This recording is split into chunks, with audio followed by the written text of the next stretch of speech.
Hi, my name is Moonpie and I hope you're having a fantastic day. Recently, Dataminers have revealed some of the guns that'll be in Battlefield 2042, and today we'll be taking a look at the real world statistics of a variety of these weapons. Now obviously I don't doubt that the in-game stats for all of the weapons will differ drastically to their real world counterparts, but it's still interesting to get a historic understanding of these weapons. For a long time, Battlefield has featured various guns available throughout the map, referred to as Battlefield pickups. In Battlefield 4, these were various guns and vehicles, with a variety of shotguns, grenade launchers, sniper rifles, and cute little vehicles like the Roar.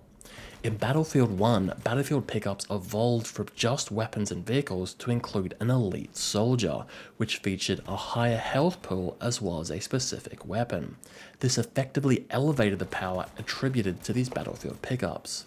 Now Battlefield 5 reverted the Battlefield pickups to just being weapons, and like many other aspects of the game, it represented a fairly bare bones approach, with only the katana and the flamethrower being introduced with the Tides of War chapter.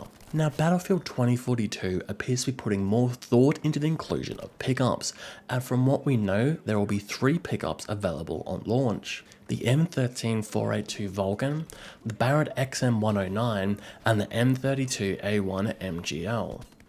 The first of these, the M13-482 Vulcan, or more commonly referred to as the Minigun, was initially introduced for the Vietnam War in the early 60s. This came as a result of the US Army beginning exploration into rotary weaponry similar to the hand-rotating Gatling gun from the 1860s. The minigun has gone through various iterations since its inception, but has largely stayed the same.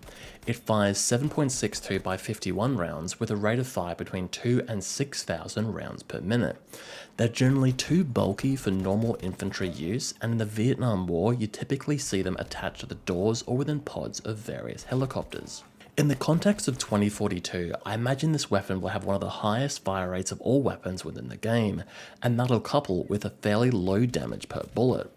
Whilst you'd assume that a minigun would be able to cause a significant amount of carnage, Battlefield weapon pickups outside of the Elites and Battlefield 1 have rarely been overpowered, for lack of a better word. I'm doubtful of the overall use of the minigun, but there might be other weapons that will have some better applications. One of those weapons is the Barret XM109. Now the XM109 is an experimental anti-material precision rifle, and like most high-powered rifles, is designed to deal with equipment rather than infantry. But obviously, if it can punch a hole in an LAV, it'll sure do just fine against a person. Now you might be thinking, oh sure, this is just a typical 50 cal sniper rifle, but you'd only be half right. The gun you're probably thinking of is the Barret M82 or M107, which shoots the historic 50 Browning machine gun or BMG round. Now the XM109, on the other hand, is instead designed to shoot 25mm grenades, much like the underslung grenade launchers in previous Battlefield games. Now in my previous video that talks about weapon attachments, the underslung grenade launcher is still a thing in 2042, so unless this gun shoots with a higher fire rate than that of the underslung, then there won't be too much point to this gun existing.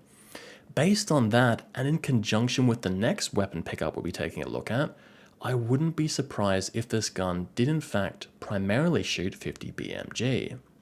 If it does shoot 50 BMG, I wouldn't be surprised if it functioned in a very similar way to the M82A3 anti-material rifle in Battlefield 4, which was also a weapon pickup and could one-shot infantry. Now the final Battlefield weapon pickup we'll be taking a look at is the M32A1 multiple grenade launcher, which is a 6-shot revolver style grenade launcher which is currently in use by the US Marine Corps. It's designed to shoot low velocity 40mm grenades and had an intended purpose of boosting the firepower of smaller squads when compared to other single shot grenade launchers like the M203. Battlefield 4 actually had the M32A1's little brother, the M32, as a Battlefield pickup, which came loaded with 6 grenades and had another 6 as ammunition.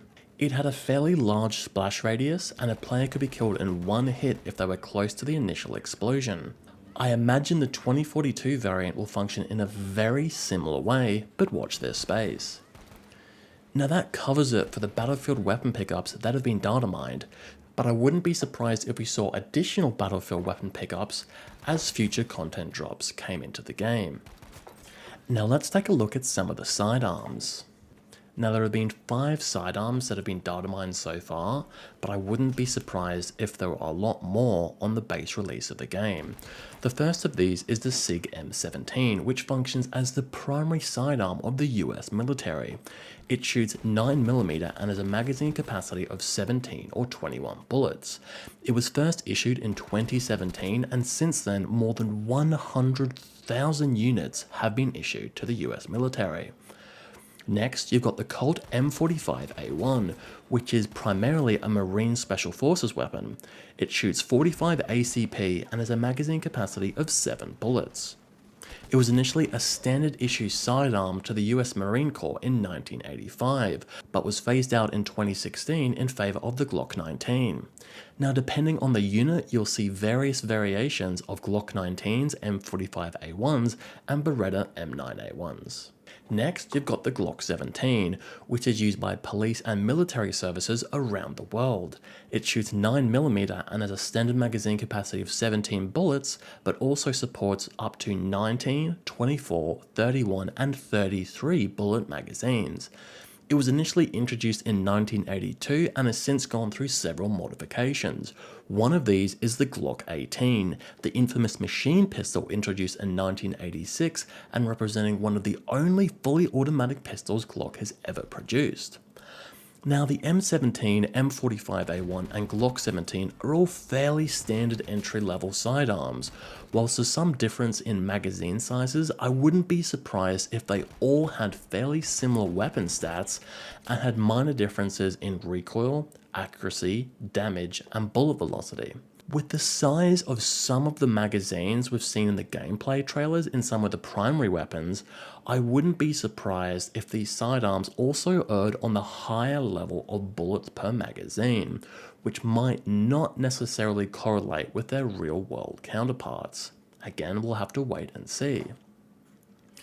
Now, there are 2 other sidearms which I thought were a little bit more interesting.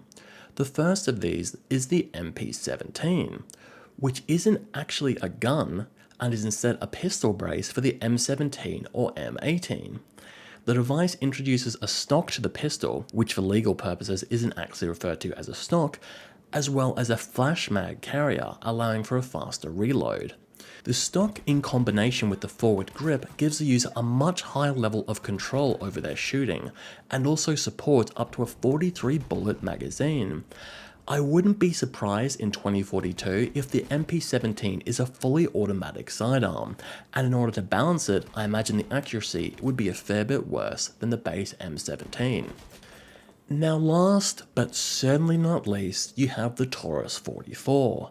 Now, like the name suggests, the Taurus shoots a 44 Magnum round. It's a 6-round double-action revolver, and with the barrel length of up to 8.4 inches, he's a big boy. The sidearm was initially released in 2011, but largely functions as a showpiece, as its raw power isn't necessarily something that police agencies and military want to adopt.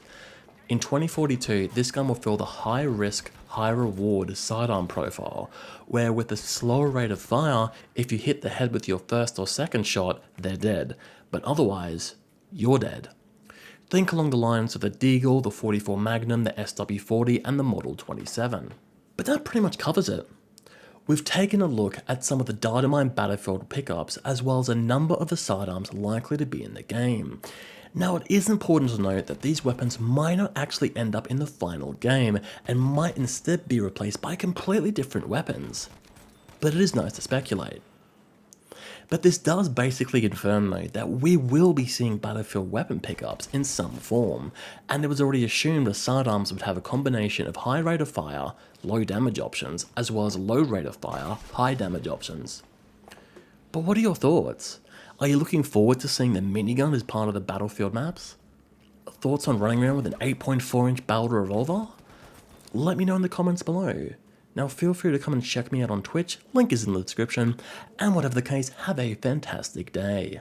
Until next time, bye.